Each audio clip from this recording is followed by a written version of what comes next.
Ang mga malalaking mga balita, ang mga matitinding mga pinag-uusapan, ang mga maiinit at pinagtatalunang mga issue. Lahat hagip, lahat malalaman. Hindi lang sa buong Metro at Mega Manila. Kasama na ang buong Pilipinas. Hahagupit na ang mga malalaking issue sa Ronda Pilipinas.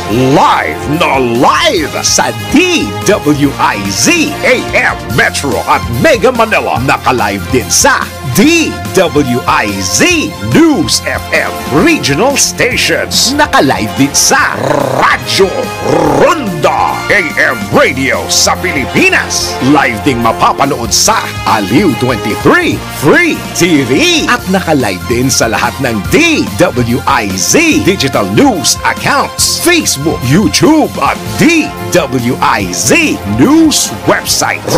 Ronda Pilipinas. Wala nang mahuhuli sa balita. Wala nang maiiwanang issue na hindi mo alam. Ngayon, updated ka na sa Ronda Pilipinas. Kasama si Dennis Antenor Jr. Ronda Pilipinas.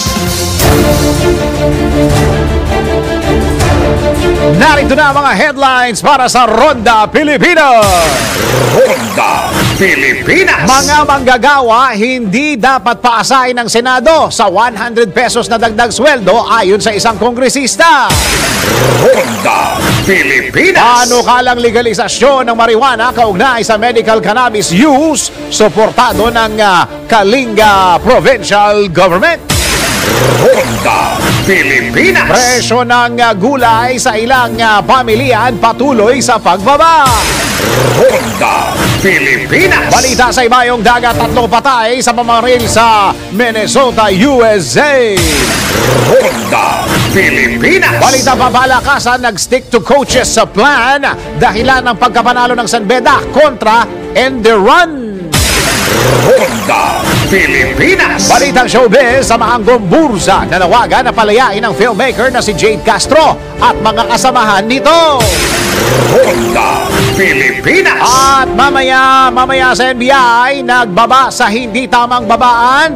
Alamin ang kaparusahan mamaya sa Naku, Bawal Ito. Ronda Pilipinas. Totoo nga bang epektibo ang paglalagay ng rabing alkohol sa balat upang mapababa ang lagnat? Mamaya, let's prove it! Ronda Pilipinas. Ang mga malalaking mga balita, ang mga matitinding mga pinag-uusapan, ang mga maiinit at pinagtatalunang mga issue. Lahat hagip, lahat malalaman. Hindi lang sa buong Metro at Mega Manila. Kasama na ang buong Pilipinas. Hahagupit na ang mga malalaking issue sa Ronda Pilipinas. Live na live sa DWIZ AM Metro at Mega Manila. Naka-live din sa DWIZ News FM Regional Stations. Naka-live din sa Radyo Ronda AM Radio sa Pilipinas. Live ding mapapanood sa Aliw 23 Free TV. At naka-live din sa lahat ng DWIZ Digital News accounts, Facebook, YouTube at DWIZ News website.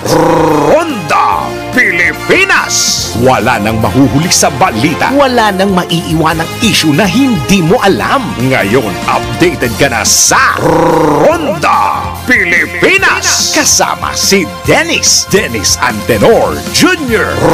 Ronda Pilipinas. Sayaw kikay, sayaw kikay. Ang init-init. Ikaw talaga, Gino, ang init-init na sa Maynila eh. Ang init-init po dito sa Maynila. Oy, nabalitaan nyo na ba? Pagkatapos nung broken-hearted leave, meron ngayong tinatawag na Singles Well-Being Leave Act. O, bibigyan ng sariling leave yung mga single, yung walang asawa. Ang dami-dami ng leave, ano? Oo. Taas ang kamay ng mga single. Ang dami-dami. Ang dami nyo palang walang ano dyan. Pagka single, wala rin syota? Wala rin. Ang dami nyo dyan, ha? Di ba pwedeng kayo na lang mag-ibigan dyan? Di ba pwede?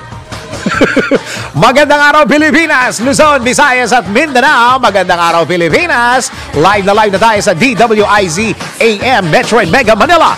Live din tayo sa DWIZ News FM Regional Stations and of course sa Radyo Ronda at sa lahat ng mga ginagawang radyo ang kanilang mga TV. Aliw Channel 23. Magandang araw. Ako ang iyong magiging tagapagbalita. Ako si Dennis. Dennis Antenor Junior. Ronda Pilipinas. Ito muna ang ating weather. Ito ang ating magiging weather, whether you like it or not. Patuloy na maapektuhan ng easterlies ang silangang bahagi ng bansa ngayong Lunes at magdadala ito ng maulap na kalangitan at pag-ulan sa ilang mga lugar. Ayon sa Pag-asa, magkakaroon ng bahagyang maulap hanggang sa maulap na kalangitan ang Metro Manila at natitirang bahagi ng bansa. Magkakaroon din ng manakanakang pag-ulan o thunderstorm bunsod ng easterlies at localized thunderstorm. Ronda Pilipinas. Dito sa Maynila, napakainit. Grabe. Iginiit ng isang kongresista na maliit ang isinusulong na 100 peso legislated wage hike sa Senado. Sa eksklusibong panayam ng DWIZ, sinabi ni House Deputy Majority Leader at Iloilo 1st District Representative Janet Garin na hindi sapat ang nasabing halaga para matugunan ng mahal na presyo ng mga bilihin.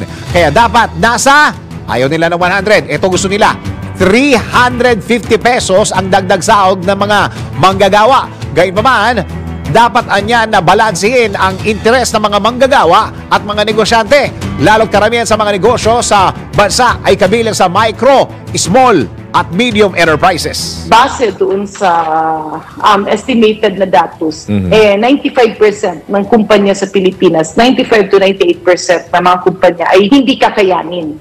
So andun yung balanse na okay, itataas mo yung sweldo pero ilan yung mawawalan ng trabaho. Yun yung ano. So gustong-gusto natin. Tsaka kung titingnan natin, sa totoo lang, maliit ang 100, lalo na ngayon sa panahong ito. No, na medyo nagmahal ang lahat-lahat. Pangalawa kasi doon, yung salary distortion. Siyempre, pag in-increase mo yung iba sa baba, lalo na yung minimum daily wage, iaangat mo yung lahat.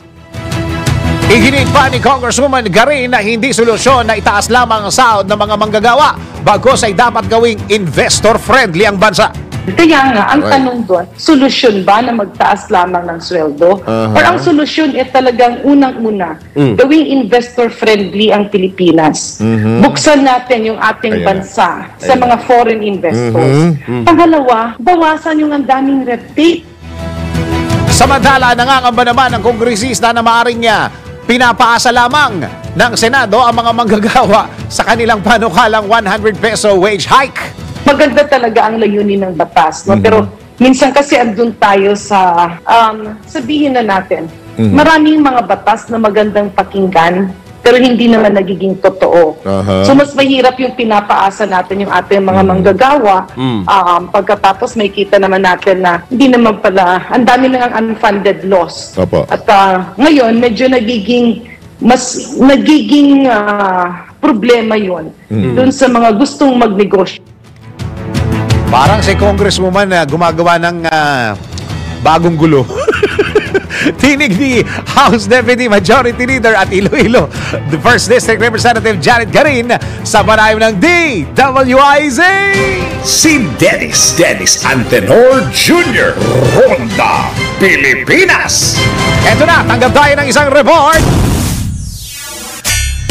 Liderato ni SP Zubiri, mas matatag daw ngayon. Balitang papalitan si SP Zubiri, pangi-intriga lang daw. Pero Mr. Senate President, dyan nagsisimula yan. Sa mga intriga na yan.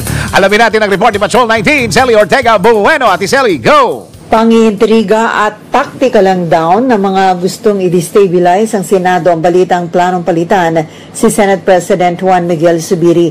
Ayon kay Senator Nancy Binay, mas naging solid nga ang samahan ng mga senador sa ilalim ng pamumuno ni Senate President Zubiri dahil sa pinagdadaanan nila nitong mga nakalipas na mga araw ng mga pambabatikos ng mga taga-kamara at tangkang pahinain o lusawin ang Senado. Ayon kay Senator Binay, estratehiya lang ng mga gustong sumira sa Senado ang pagpapalutang ng balita na papalitan si Senate President Zubiri. Target niya na pagwatak-watakin silang mga senador para sila ang mag-away. Pero ayon kay Senator Binay, sa ngayon ay nakatutok sila at nagkakaisa sa pagprotekta at pagdidepensa sa Senado bilang institusyon. Nakapokus din anya mga senador sa trabaho sa pagpapasa ng mahalagang panukalang batas tulad ng dagdag na 100 peso sa sahod ng mga manggagawa sa pribadong sektor. Una rito, may kumalat na impormasyon na magpapalit daw ng liderato sa Senado kung saan mayroon na daw resolution na pirmado na ng 11 senador at ang papalit daw kay Zubiri kung hindi man Senate President Pro Tempore Loren Legarda ay si Senator Jinggoy Estrada. Ito sa Patrol 19, Sally Ortega Bueno para sa DWIZ, nagbabalita ng tama, naglilingkod ng tama. Kapag may bagong balita, naka-on air, agad-agad, DWIZ Patrol Report. Malapit na nga pala, so na kaya mga lumalabas ng mga ganyang chismis, ano? Oo, so ngayon ang chismis ngayon ay si Senator Loren Legarda at saka si Senator Jinggoy. Wala na si Mama Bear? Wala na si Mama Bear? Kilala niyo ba si Mama Bear ng Senado? Si Senator Cynthia Villar? Wala na, wala sa listahan. Okay. Sige, tuloy ang mga balita. Ronda Pilipinas. Bukas ang gobernador ng Kalinga sa muling pagbuhay sa panukalang gawing legal ang medical marijuana sa bansa. Sa panayam ng DWIZ, sinabi ni Kalinga Governor James Eduba na panahon na para mabuksan ang isipan ng mga Pilipino na maraming maitutulong o na itutulong ang marijuana sa usaping medikal. Bukod dito, makakabuti rin niya sa industriya ng lalawigan ang nasabing panukala na isinusulong. Matagal nang ginagamit talaga pang sa mga maraming sakit, sa sakit ng tiyan, sa sugat, at sa mga iba pa. Kahit yung may problema sa sugar, na-observe naman daw na pag every morning na parang hinahalo tong marijuana, na-observe nila pag nagpapacheck up, nawawala yung sugar nila. Even sa blood pressure. So, eto, sa amin talaga, ang gamit talaga is pang medical. Panawagan pa ni Gob na huwag mag-import ng marijuana kung sakaling maisasa batas ang medical marijuana. Sana tingnan din nila yung isang bagay na sana they will not push dun sa importation ng marijuana kasi pag ganun yung gagawin nila, this will even defeat yung purpose dito because we are doing this para matulungan natin yung mga farmers dito sa amin.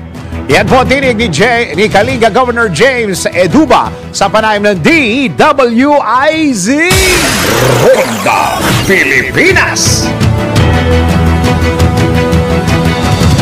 Samantala, patuloy ang pagbaba ng presyo ng mga gulay sa ilang pamilya sa Metro Manila. Sa Marikina Public Market, nasa 60 hanggang 70 pesos ang kada kilo ng pulang sibuyas, habang nasa 60 pesos naman ang puting sibuyas. Naglalaro naman sa 20 hanggang 40 pesos ang presyo ng per kilo ng talong, 65 pesos ang kada kilo ng kamatis, at 60 pesos naman ang per kilo ng cauliflower. Aminado naman ang mga vegetable vendors na hindi lahat ng gulay sa merkado ay bumaba ang presyo dahil na rin sa mahinang anihan nito sa mga lalawigang partikular na sa Luzon area. Ilan lamang dito ang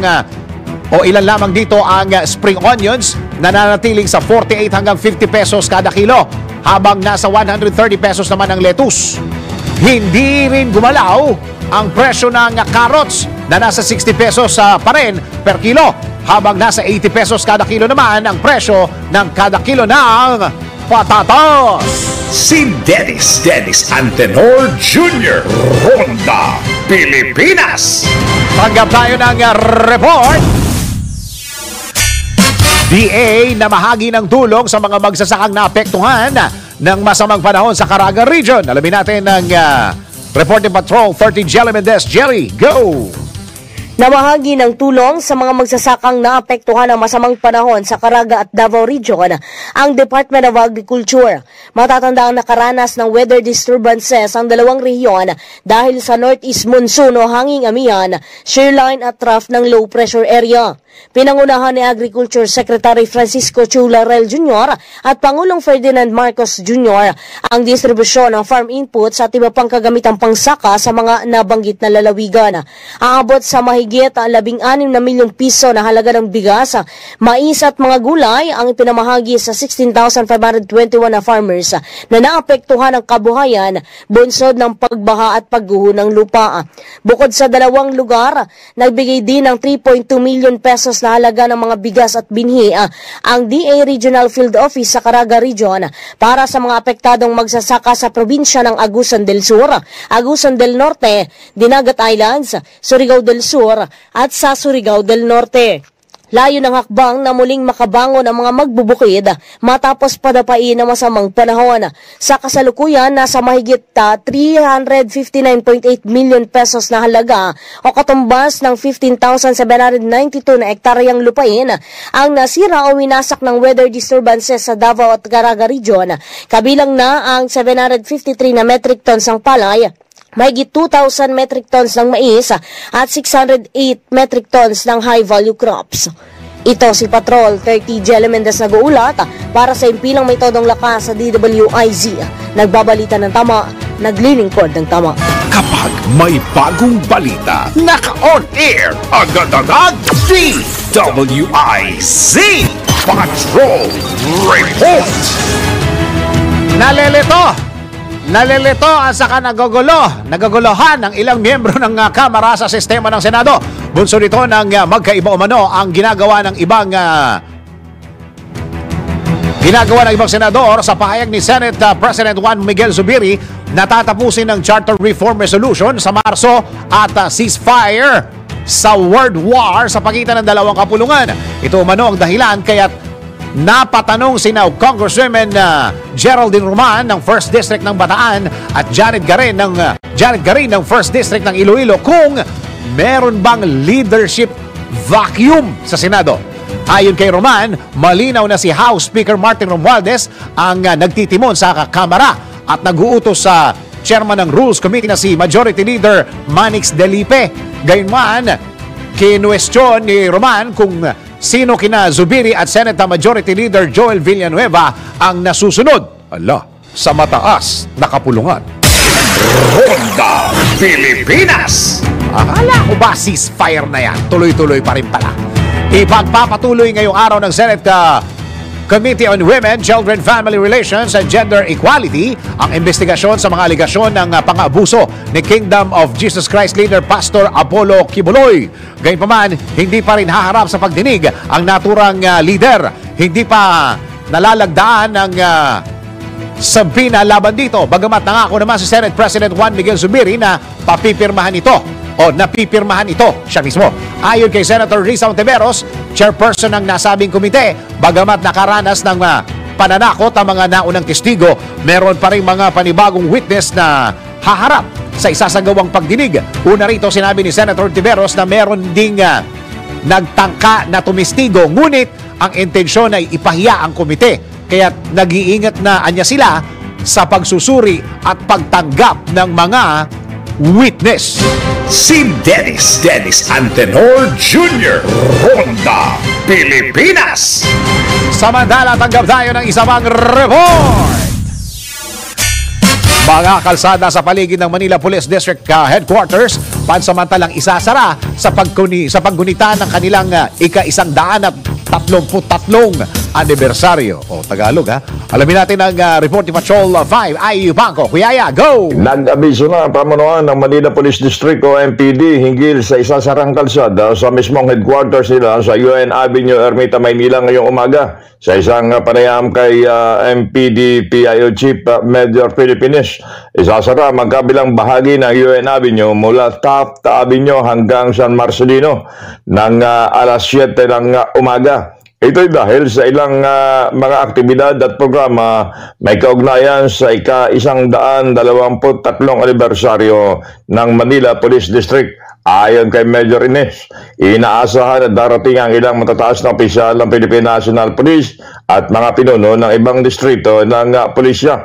Kabilang din sa dadalo ay si Manila Mayor Hanny Nakunapangan, kung kaya't aasahan na ang pagsisikip ng daloy ng trapiko sa paligid ng MPD. Nakaantabay naman yung mga tauhan ng MPD Traffic Enforcement Unit at Manila Traffic and Parking Bureau para umalalay sa mga maapektuhang motorista. Dagdag pa ni Major Ines, bubuksan din agad ang nasabing kalsada sa oras na matapos ang programa, kaya tumihingi sila ng pangunawa sa publiko. Ito yung call number 5. Ay yung pang-para ng lakas, DWIC. Nagbabalita na tama, naglilingkod ng tama. Kapag may bagong balita, naka-on air agad-agad, DWIC Patrol Report. Oo, no? Yung mga kalsadang sinasara. Ako, bawas-bawasan na lang natin. Sobra traffic eh. Sobra ho traffic. Oo, sige. Oy, magandang araw sa lahat ng mga bata na nasa eskwela na ba? Ha? Alam nyo, ako nung ako'y maliit, ako'y bata pa ha? Sa probinsya. Ako po'y galing ng probinsya. Naranasan nyo na ba yung kapag nilalagnat kayo, pinapunasan kayo ng alcohol? Oo, para bumaba daw yung inyong temperatura, yung inyong temperature, para hindi kayo ganun kainit.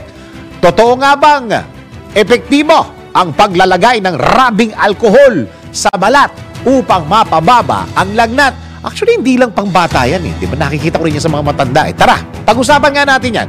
Patunayan natin yan sa Let's Prove It. Bago maniwala sa mga claim na yan, patunayan na yan sa Let's Prove It.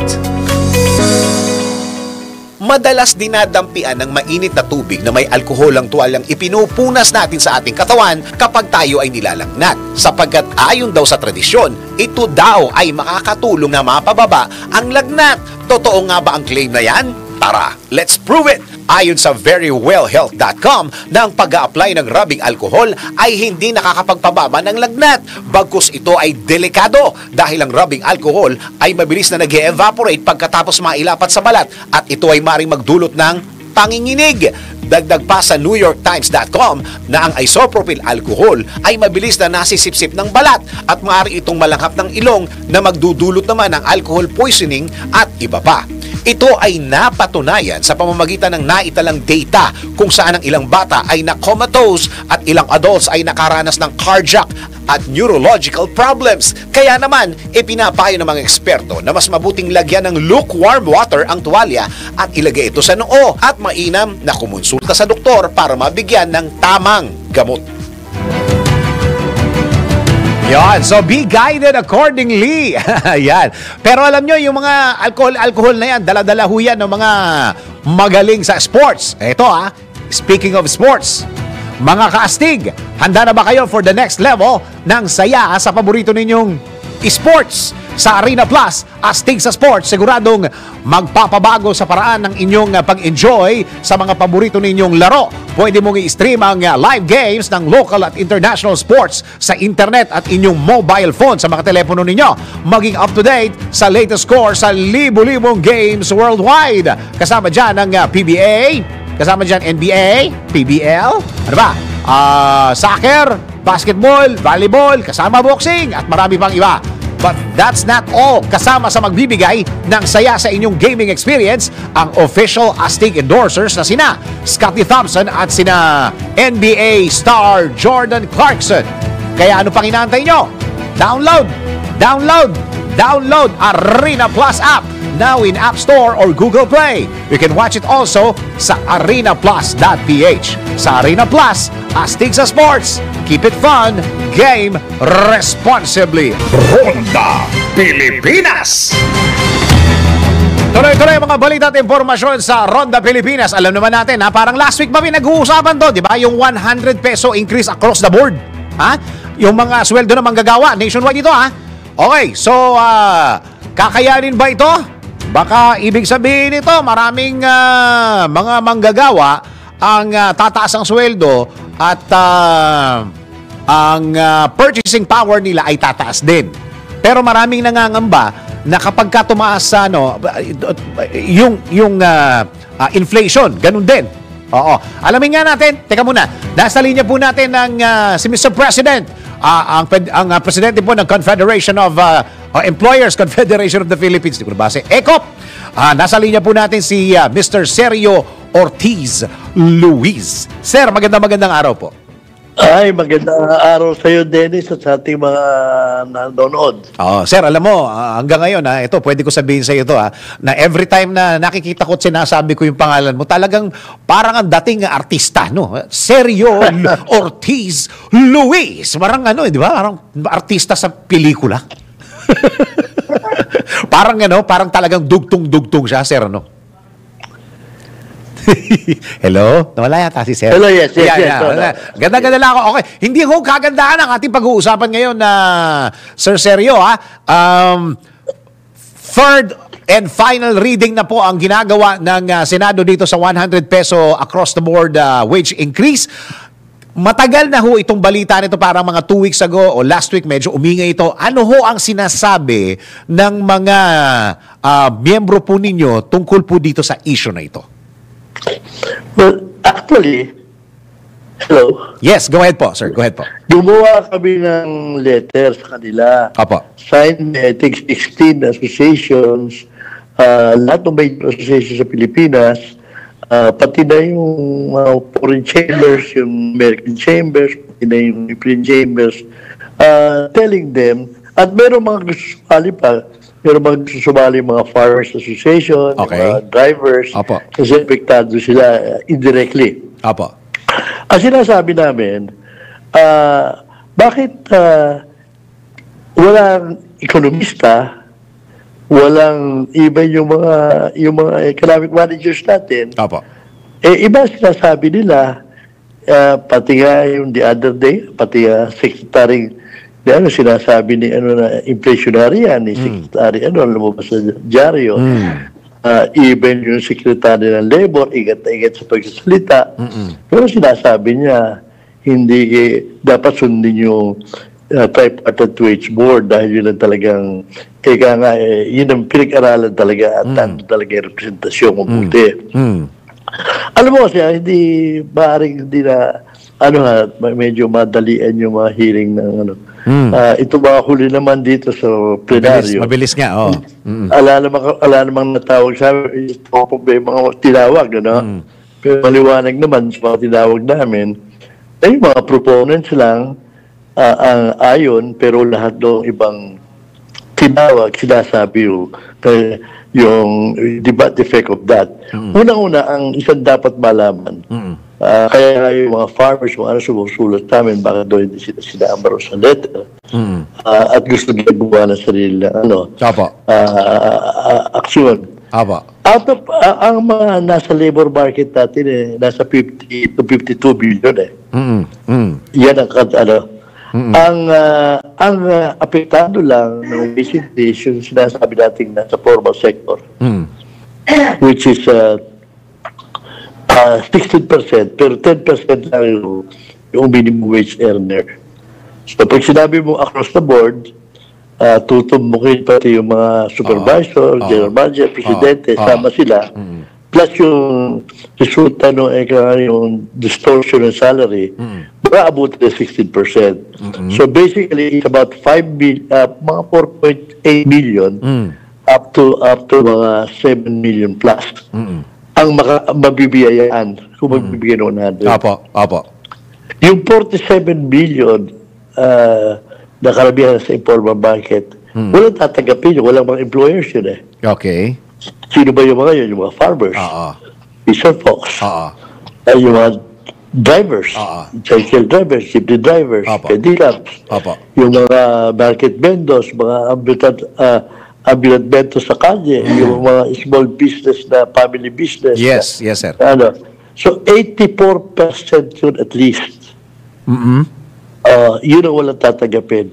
Ano mangyayari pag tinasa nag-hearing na yung sinabi nila kasi noong isang taon, bagal yung wage board. Remember, yung wage board, nag-create yan, Kongreso rin. Yes. Sinabi rin. And yan, hindi pinakikialaman, mga several years ago, tayo ang pinagmamalaki natin pagka humahanap tayo ng investors, pinakamababa ang sweldo natin dito. Pilipino. Attraction yun. Not anymore. Because of the yearly increases given by the wage board, na calibrated,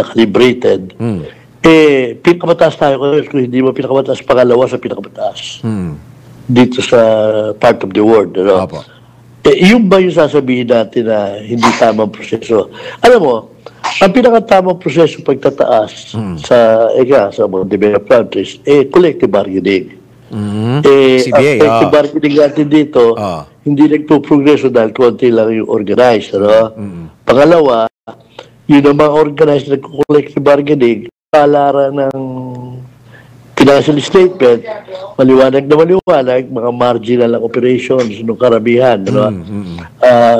Matataasan sila ng 5 pesos, 10 pesos. Diba? Kaya yung mga ayaw na tuloy mag-member ng union yung mga tao, maghihintay na lang ng yearly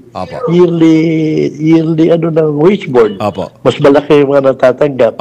At sila, alam mo, ang constitution ng regional wage board, nando na employer representative, nando na employees representative. Yes, tama. NEDA, DTI, NEDA.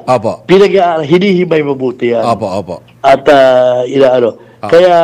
Paano po ito? Batas na po ito. Pag naging batas po ito, ang pinakalusot na lang natin ang veto ng presidente, sir.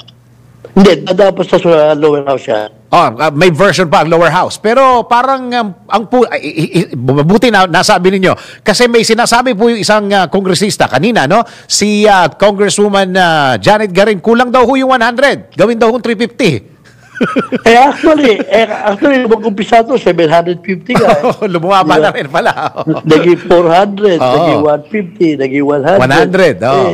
Doon ba makikita, tama yung sinasabi ng mga investors pagka kami humahanap ng investors ikot na ikot tayo dahil investment turns into employment.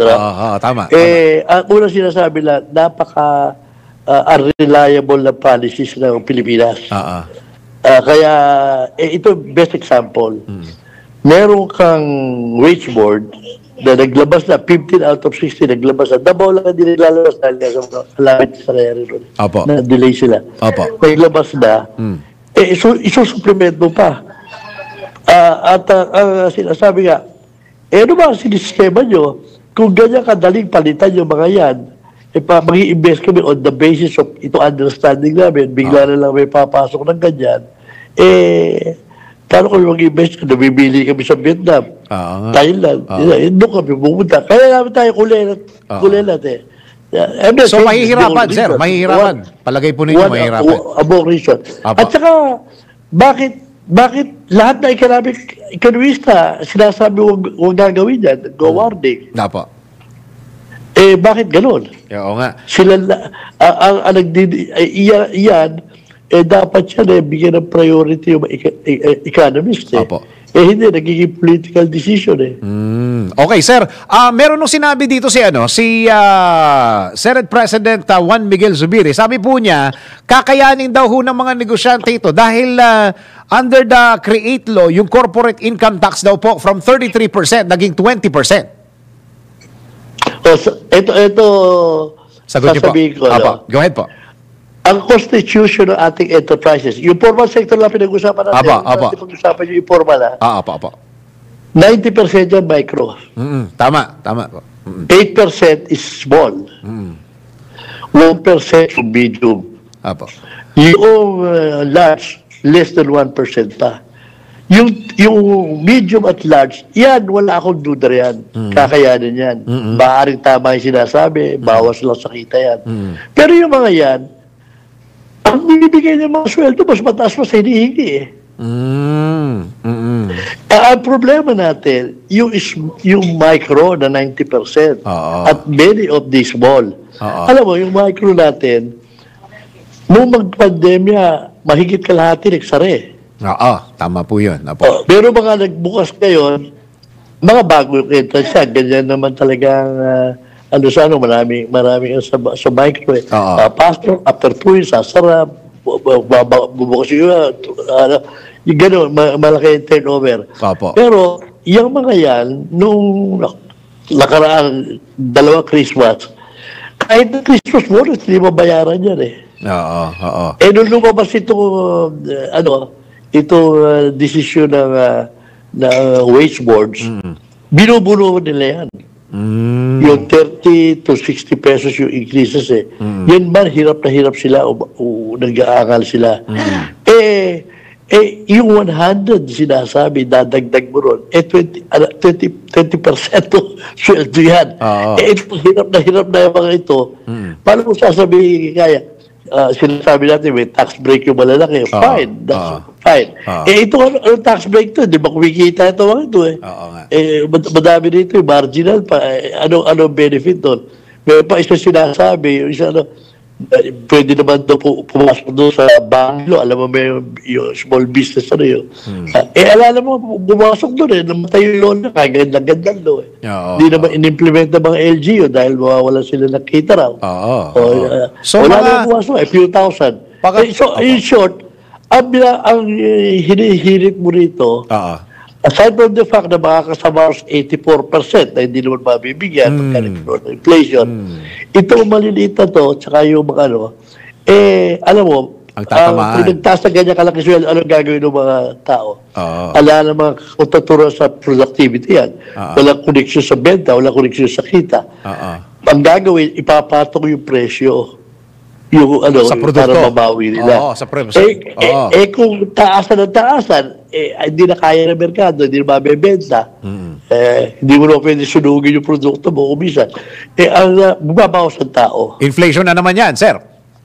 Okay, kung hindi kaya ng merkado, magbabawas ng tao. Pagka kaya ng merkado, taasan na naman ang presyo. Unemployment, unemployment ang pandandulo niyan. Bakit natin gustong gawin dito? Bakit hindi tayo makinig dito sa mga ekonomista? Lahat na nagsasabi. Ano pa ako narinig ng ekonomista nagsabing tama itong ginagawa natin Yung wage board, hindi perfecto yan. Pero yan ang pinaka-objective na pwedeng gawin. At sila yung sanay na sanay, tinatawag nila lahat na kailangan tawagin para mag-represent. Sila yung bakit natin pinipilit? Nagtutulak niya para yung mga makikinabang lang Bakit di tayo makinig sa ekonomista? Hindi ba dapat? Sa mga isyong ganito, apektado mo bayan? Ano hong masasabi nyo dito, sir, na may isang nagkomento na pampapogi daw ito? Pang-eleksyon daw? Hindi naman. Ako, mataas naman ang ko sa Senado natin. Wala akong sinabi Senado. Wala. Hindi. Siya yung nagpapasade. Kahit na isang kongreso. Kaya lang, siguro yung proseso, sundin natin, i-review nila, tingnan nila yung waste board. Yes. It's the most objective, it's the appropriate way. Siguro, balikan nila. Sila rin naman ang nagtayo nun Okay. Sa Sir Sergio Ortiz Luis, maraming salamat po sa oras na binigay niyo po sa DWIC. Ingat po kayo at tabayanan na lang po natin dahil baka any moment from now matapos ko yung third and final reading po ng Senate. Thank you po. Thank you also. Maraming salamat po si Mr. Sergio Ortiz Luis, Employers Confederation of the Philippines President. Ito na, bago tayo mag-break, puntahan muna natin ang ating NBI for the day. Ang ating, bawal ito. Nako, parang yun ang gustong isigaw ni Sir Sergio, no? Bawal ya. Magdidire-diretso. Intrigaan ko ba sana, politika daw. Sige. Okay. Nagbaba sa hindi tamang babaan. NBI. Naku, bawal ito. Alamin natin ang kaparusahan dyan. Mula sa NBI report mula kay Angelo Bainyo. Alamin kung bawal o hindi. Dahil kung di mo alam to, kaso ang kakaharapin mo sa NBI. Naku, bawal ito. Pampasaherong sasakyan na nagbababa ng pasahero sa no loading and unloading zone? Nako! Bawal ito. Naka-encounter ka na ba ng mga pampublikong sasakyan na biglang titigil o tatabi para magsakay o magbaba ng pasahero? Minsan, doon pa mismo sa may no loading, unloading na sign. Mayroon kasing mga pasahero na gustong bumaba kung saan sila pumara. Mayroon din namang mga driver na kahit nakita ang sign, parang baliwala lang. Kung may nagalit na pasahero, maaari naman magsabi ang driver na itatabi lang muna sa tamang babaan. Ang sinumang lumabag o mahuli ng Land Transportation Office ay pagmumultahin ng 1,000 piso. Kaya manong, sayang naman ang kita mo kung ipambabayad lang sa multa. Kung ayaw mong maabala, huwag ka ring mang-abala para hindi ka masabihan ng nako, bawal ito. Dennis Antenor Jr. Ronda Pilipinas. Tuloy-tuloy ang mga balita at impormasyon sa Ronda Pilipinas. Tanggap tayo ng mga reports. Panukalang heartbreak leave, hindi pinabura ni Senator Estrada. Alamin natin ang report ni Patrol 19, Sally Ortega Bueno. Ate Sally, go! Ate Sally, yuhu! Kontra si Senate Committee on Labor and Employment Chairman Senator Jingo Estrada sa panukalang heartbreak leave na sinusulong sa Kamara de Representantes. Question ni Senator Estrada, paano patutunayan ng isang empleyado na broken-hearted ito para ma-avail ang heartbreak leave? Iginit pa ni Estrada na dapat iniiwan sa bahay ng isang empleyado ang anumang personal na problema kapag pumapasok ito sa trabaho. Tiyak din anya na hindi ito susuportahan ng business groups dahil bukod sa mga vacation at sick leave, marami pang mga holiday sa loob ng isang taon, bagay na nakakabawas sa productivity ng isang kumpanya. Sa ilalim ng House Bill No. 9931 o Heartbreak Recovery and Resilience Act ni Congressman Lordan Suwan, ang isang empleyado na nasa edad 25 pababa ay entitled para sa isang araw na unpaid heartbreak leave, habang ang nasa edad 25 at 35 ay entitled sa maximum na 2 araw na heartbreak leave, unpaid heartbreak leave. Layunin daw ng panukalang batas na ito na masuportahan ng mga empleyado na nakakaranas ng emotional distress dahil sa breakup sa karelasyon. Ito sa Patrol 19, Sally Ortega Bueno, para sa DWIZ, nagbabalita ng tama, naglilingkod ng tama. Ronda Pilipinas. Samantala, isa pang report. Umano'y iligal na pag-aresto at pagkulong sa isang direktor at mga kasamahan nito. Dinidinig ngayon sa komite ng Kamara. Uy, makarating na ng Congress. Alam ko makakarating pa ng Senate ito eh. Mag-report si Patrol 11, Tina Nolasco. Tina? Nakasala ngayon sa motu proprio inquiry ng House Committee on Public Order and Safety ang umano'y illegal na pag-aresto at pagbilanggo sa direktor na si Jade Castro at mga kasamahan nito dahil sa umano'y kasong arson. Alinsunod ito sa House Resolution 1585 na inihain ni Committee Chair Santa Rosa City Representative Dan Fernandez, kung saan iginiit ng kongresista sa resolusyon ang mandato ng mababang kapulungan at tiyaking maayos na napapatupad ng law enforcement agencies ang kanilang tungkulin pagdating sa pagresolba sa mga krimen. Nakasaad din kasi sa nasabing resolusyon ang insidente ng pagkasunog ng isang modern jeepney sa barangay Dahican, Katanawan sa Quezon Province noong January 31 ngayong taon. Matatanda ang una ng iginiit na ni Castro kasama ang kanyang mga kasamahan na sina Ernesto Orsinem, Noel Mariano at Dominic Valerio Ramos na inosente sila. Ito si Patrol 11. Tina Nolasco para sa impilang may todong lakas DWIZ, nagbabalita ng tama, naglilingkod ng tama. Ronda Pilipinas. Samantala, isa pa pong report. Mas mahabang oras sa paghimay sa panukalang budget para sa susunod na taon, igigiit. Alamin natin ang report ni Patrol 19, Sally Ortega Bueno. Ate Sally, go. Pila si Senate Minority Leader Coco Pimentel sa majority block ng Senado na dagdagan ng panahon ng pagbubusisi sa taunang pambansang budget. Ito'y matapos madiskubre sa pagdinig ng Senado ang mga naisingit sa 2024 budget na provision tulad ng sa AKAP o Ayuda sa Kapos, ang KITA program na may pondong 26.7 billion at sinasabing naisama ito sa pambansang pondo na walang kaalam-alam ang Senado. Ayon kay Pimentel, para sa pagtalakay sa panukalang 2025 national budget, aapila siya sa mayorya sa Senado na dagdagan ng 1 o 2 araw ang schedule ng paghimay sa pondo sa plenary. Iginiit ng senador na iniasa ng majority sa opposition ang pagbusisi sa national budget, gayong 2 lamang silang miyembro sa Senado at hindi rin nila kayang tagalan ang magdamaga na debate sa pambansang pondo. Umaasa si Pimentel na magkaroon ng will o pagkukusa ang majority para maglatag ng reforma sa budget process, lalo't lumalabas na ang Peking People's Initiative ay may link o kaugnayan sa kawalan ng transparency at mabilisang pagtalakay ng Kongreso sa 2024 budget.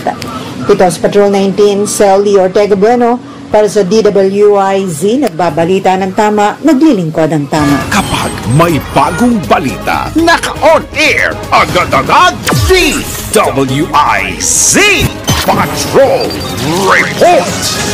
Mga balitang dapat alam mo kahit sa labas ng bansa. DWIZ Balita sa ibang bansa.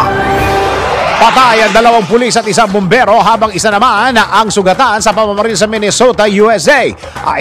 Ayon sa gobernador ng Minnesota, napatay ang 3 opisyal ng magpaputok ng baril. Ang inilalang sospek habang nagsasagawa ng negosasyon na palayain na ang pamilyang bihag nito. Kasama sa bihag nito ang 7 bata na may edad 2 hanggang 15. Napatay din sa nasabing operasyon ang hinihilalang sospek. Ronda Pilipinas. Samantala, para sa balitang malakasan, nag-stick to coach's plan dahilan ng pagkapanalo ng San Beda kontra sa End Run. Sports News mula kay Kim Gomez. Sa mundo ng palakasan, ang latest malalaman sa DWIZ Sports News.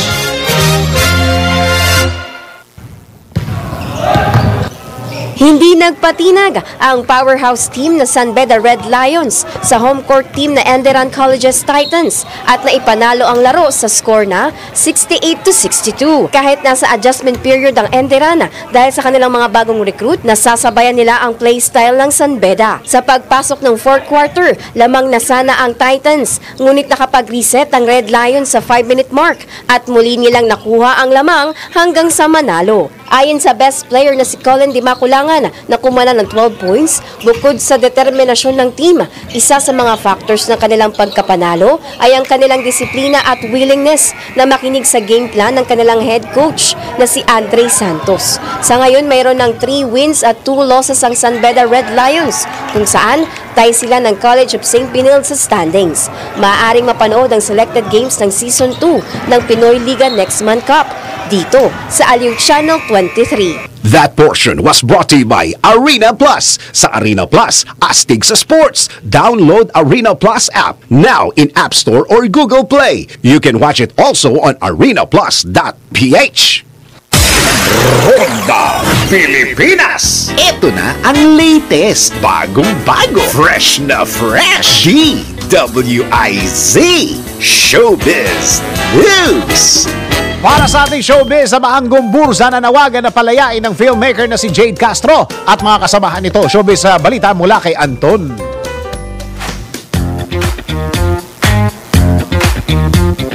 Para sa aking balitang showbiz, nanawagan ang grupong Samahanggong Borza na palayain na ang filmmaker na si Jade Castro at ang mga kasama nito na inakusahan ng panununog ng modern type jeep sa Katanawan, Quezon noong January 31, 2024. Sa ginanap na ika-142 anibersaryo ng grupo, ginunita ng mga ito ang pagiging martir ng mga pari na sila Mariano Gomez, Jose Borgos at Jacinto Zamora sa isang event na ginanap sa Luneta Park noong isang araw lamang.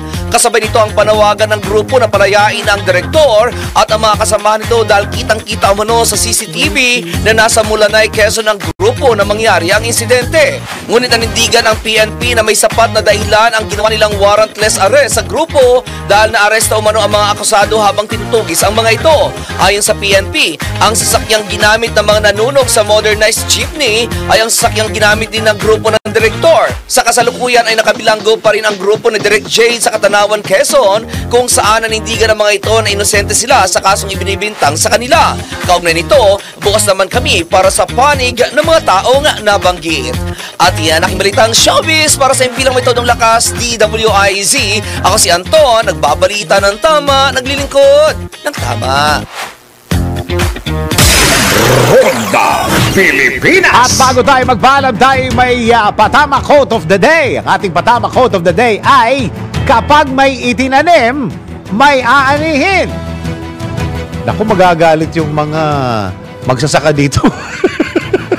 Oh, lalo na pag walang bagyo, pwedeng anihin. Oo, lalo na kapag may programa para sa El Nino. Hindi, ang sinasabi dito, mag-ipon kayo. Oo, mag-ipon, lalong-lalo na sa mga malakas gumastos. Huwag na ho kayong gastos ng gastos, baka pagdating ng kinabukasan tayo sabay-sabay tutunganga. Lalo na yung mga yung mga tatanda na.